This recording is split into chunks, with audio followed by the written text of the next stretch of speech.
The end. Thank you very much, Med. Yeah, you are what you eat. The third story is by Jamaica Junana de la Cruz.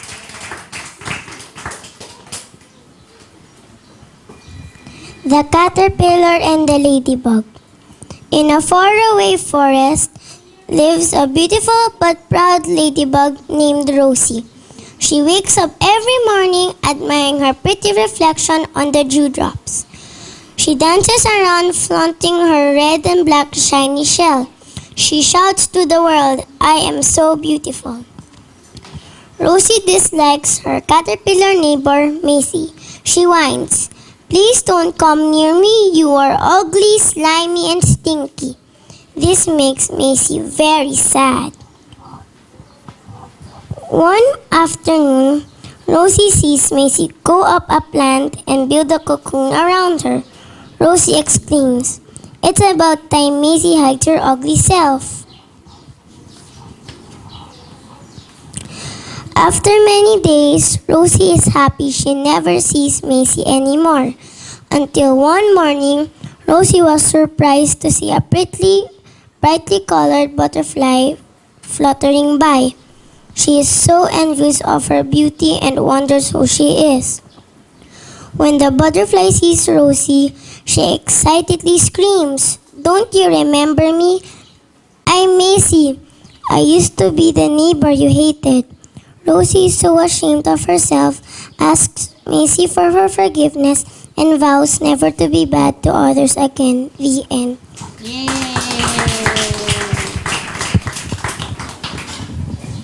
The next story is by Camille Veronica de la Cruz Abaya. Yay!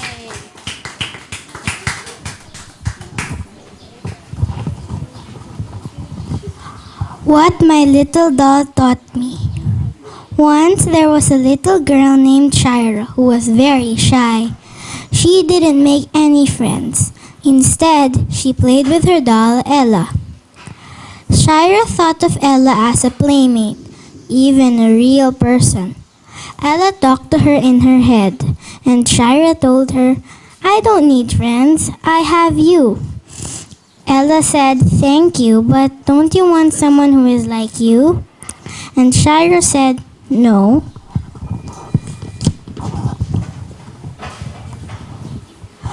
At night, Shira looked out the window to see the children playing hopscotch and jump rope.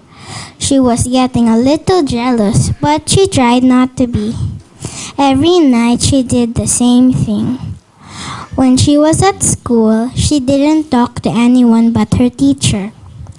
All day she would play alone in her room with Ella. She always wondered, why can't we play hopscotch and jump rope like the other kids? Ella answered, "Because I am just a plaything, and real friendship is found in a real person. Make friends." Shira was still shy, but she realized that Ella, her doll, was right. In school one morning, Shira saw a chubby girl in pigtails in a corner. Shira went to her and asked her if she wanted to be friends. The girl jumped for joy and said yes. They played hopscotch and jump rope all day, and for the first time ever, Shira smiled a real smile and laughed a real laugh, and she was happier than ever. The end. The next story is by Stephen Clark David.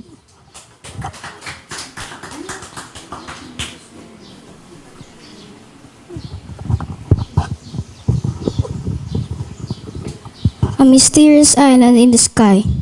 Once upon a time, there was a traveler named Dave who found an abandoned palace in Egypt. On the wall, he saw some sketches and writings that indicate a hidden treasure could be found in a mysterious island and that only a kind-hearted person could find it. It was also written that one had to find the three mysterious items that would form a key to a wall in Great Pyramid of Egypt. These three items would provide clues to hidden treasures. The first item was told to be in Antarctica. Since this discovery, Dave has had this obsession to search for the treasure. He tried to look for the first clue, but he failed. He was also getting old that he no longer had the strength to continue with his journey. His son Neo took it upon himself to find the treasure to fulfill his father's dream. Neo sought the help of his friends and went to Antarctica to find the first clue. They were lucky to find the sunken ship used by pirates to fight British 400 years ago. Inside the ship, they saw the skeleton of the captain embracing a barrel. They thought that the barrel must contain something precious because the captain seemed not to let it go. True enough, they found a strange ivory pipe that led them to the next clue.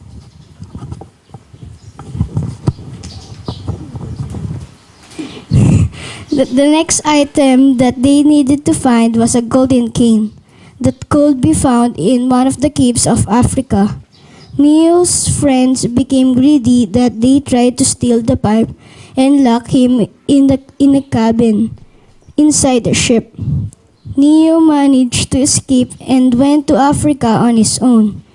In Africa, he asked help from the natives to look for the caves that were sketched on the pipe. He did not find much difficulty because the natives knew where the caves were. Neo found the golden cane behind the rocks inside the cave. Just like the pipe, the cane provided a clue that the next item could be found in a pyramid of Egypt, where Pharaoh Nebuchadnezzar was buried before he left the Africans. He thanked them and promised to come back once his mission was completed. Neo went to Egypt. He knew that he was very close in achieving his father's dream.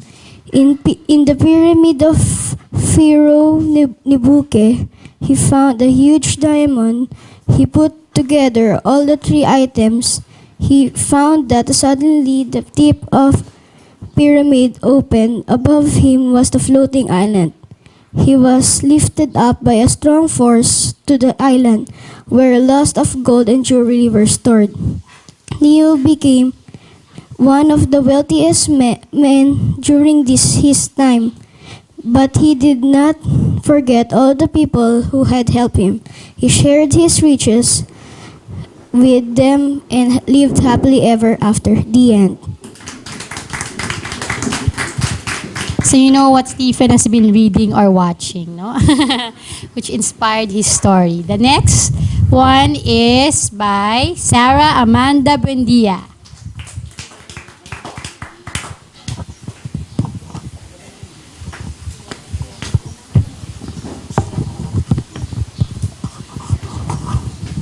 Phoebe the Fluffy Pillow. In an attic of a small stone house is a bedroom of three little sisters, Aya, Amy, and Ivy.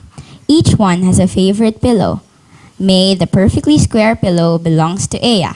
Phoebe, the fluffy pillow, is Amy's. And Kay, the rectangular pillow, is Ivy's. Every night, the sisters sleep together. As the night grows darker, they start to dream. The pillows see what each of the girls dreams about. As the cock crows early in the morning, the pillows excitedly share what the girls dream of. They argue about whose dreams are more interesting, more colorful. Somehow, Phoebe always wins. Little do they know that the more they do this, the flatter they become. And the flatter they become, the more likely the girls will replace them. There appears to be a special bond between the sleeper and the pillow. And this bond becomes stronger when the pillow keeps to itself all the secrets and the dreams of its sleeper. Conversely, the bond weakens when the pillow reveals its sleeper's dream. One stormy night, Amy has a frightening dream. In her dream, her teeth fall off one by one. She wakes up trembling. She hugs her pillow, Phoebe, tight. Amy cries and Phoebe feels her sadness, and it cries too. Phoebe suddenly loses the urge to compete with May and Kay the following morning. Phoebe feels a stronger need to comfort Amy instead. May and Kay get into their usual argument as soon as the cock crows early the following morning. Phoebe is peculiarly silent despite the teasing of May and Kay. As May and Kay continue their argument regarding whose dreams are grander, they become flatter and flatter.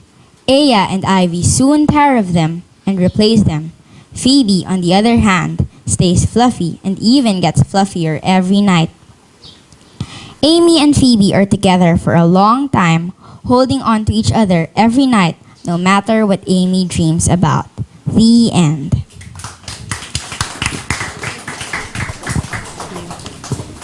Okay, the second to the last story is by Kimberly Joyce David.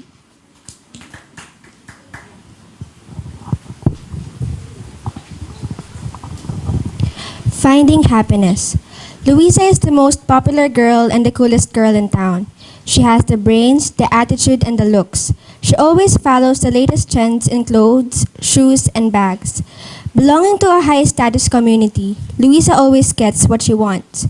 A lot of girls her age idolize her because she has the life everyone dreams of. But they all don't know that she still feels empty inside despite having everything in life. Until one day, someone gently knocked at the window of her car on her way to the mall. When she opened it, she saw a young boy who was begging for food for his younger sister. Louisa opened her bag and gave him some food. She noticed something. The boy's face lit up with joy, his eyes smiling. She realized that although she gave only very little, the boy's appreciation was so great. She wondered why. So Louisa asked him, "Aren't you going to ask something for yourself?"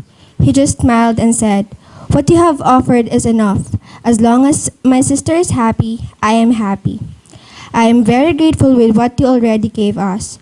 She was amazed at the boy's reaction. It made her realize that material things don't necessarily spell one's happiness, and love and contentment are more important than material wealth. From that day on, Louisa spends her spare time helping street children go back to school and get foster families. Instead of spending her money to buy all the things she wants, she now uses it to help the other people. Because of her kindness to others, she inspires a lot of people, especially girls her age, to do the same thing. The emptiness that she once felt has now been replaced with love, respect, and gratitude, not only from the girls who idolize her, but also from all the people whom she helps, cares for, and loves. Now she has found real happiness. The end. Okay, the last story is uniquely in Filipino, and it's by Brian Michael David.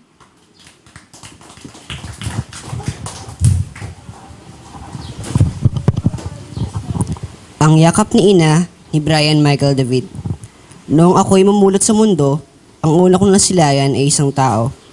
Ako'y kanyang hinagkan at nakita ko ang kanyang matamis na ngiti.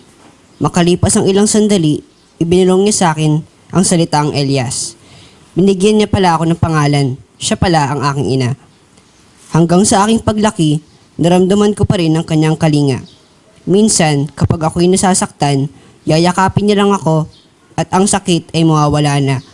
Ang kanyang yakap ang nagpapadama sa akin na ako'y ligtas at pakiramdam ko'y ako'y nasa mga ulap.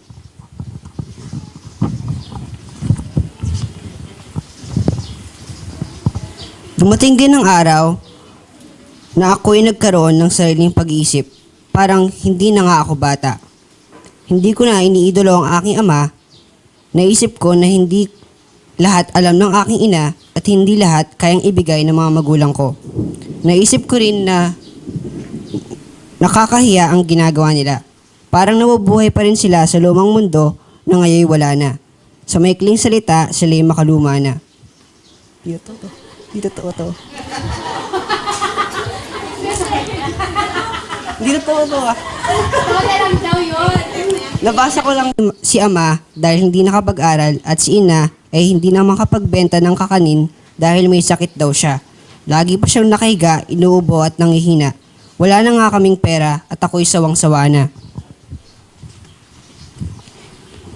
Naisip ko na lang na pumunta lang ako sa Maynila at iwan na lang ang dati kong buhay.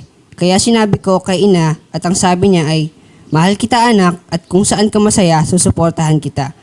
Kaya nag-impake na ako agad at sumama sa barkada ko papuntang Maynila. Pagkarating ko sa Maynila, nabigla ako dahil ibang-iba ito sa mundong ginagalawan ko. Lahat ng tao, pinoproblema ang pera, puro gulo, away at pagnanakaw. Naisip ko agad na hindi ako dapat nandito, na dapat alagaan ko si ina at mas masaya ako kasama sila ni ama. Ngunit wala pala akong pera kaya hindi na ako makauwi agad. Kaya naghanap na ako ng trabaho at buti na lang nakapasok sa isang junk shop bilang tagalinis ng bote. Sinabi ko sa sarili ko na kapag nakaipon na ako ng pera, ay babalik ako sa aking ina at ama.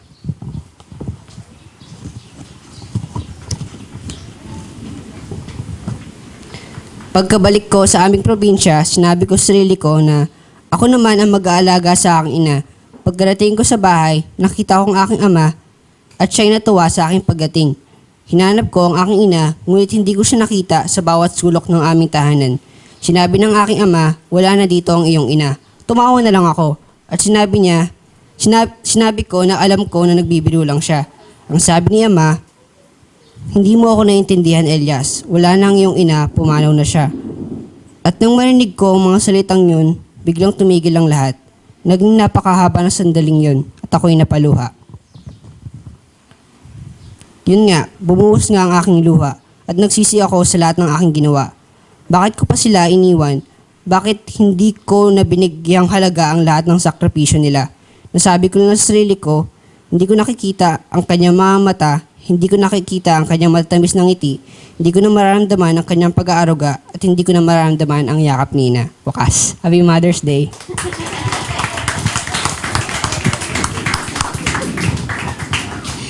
Thank you, Brian. So, those are all of the 8 stories from our 8 authors. Joy, di rin totoo, storya lang yun. So, we'd like to invite you to get your own copy of the book. It's selling for 500 pesos per piece. And if you want to get the autographs of the authors, you may do so. We will have a table here and we'll have the authors sit down here with their own ball pens. And after that, we will move to the graduation and awarding ceremony. So hopefully the weather cooperates. Okay. Anyone who wants to buy? You'd like to say something?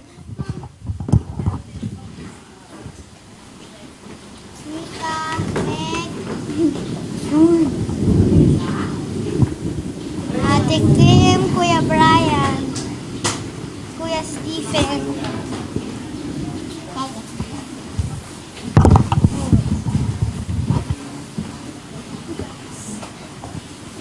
Thank you, Mommy, for holding summer school for us. You read yours. Thank you very much for a very fun and super summer. Thanks for teaching us so very many things. Mwah, Sarah. Thank you. Tita Suzette, thank you for making our summer a blast. Thank you also for teaching us a lot of things. You're the best. Take care. God bless. We love you. Love lots, Kim. Dear Tita Suzette, thank you for teaching us. We learned a lot. Love, Mika. Thank you for teaching us how to learn a lot of things. Love, Meg. Thank you for everything. Summer has been great. The best the best way to spend summer, Camille. Thank you very much for teaching us different things. We love you, Stephen. Thank you very much for the fun and exciting summer. Thank you for this experience. I really had fun. We love you, Brian.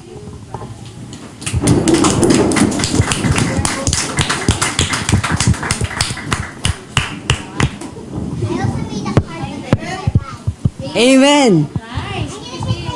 Thank you. Thank you. Now you can buy your books. Sit down, everyone. Get your ball pens from Yaya. Ay, si Meg, ayan, Meg. Nalagay mo na, Brian. Then, director, short story.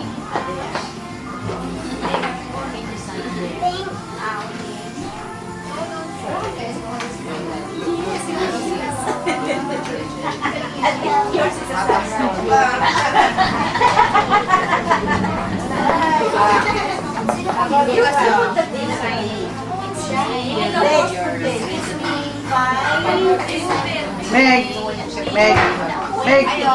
Meg, look at me. Ate Kim, Kama. Put kama. After the 8. Brian, After the 8. Lucas,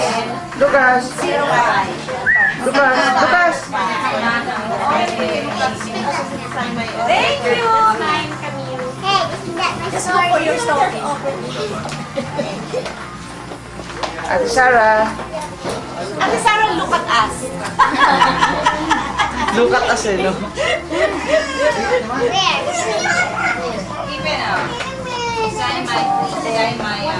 Camille, Ate Camille, look at me.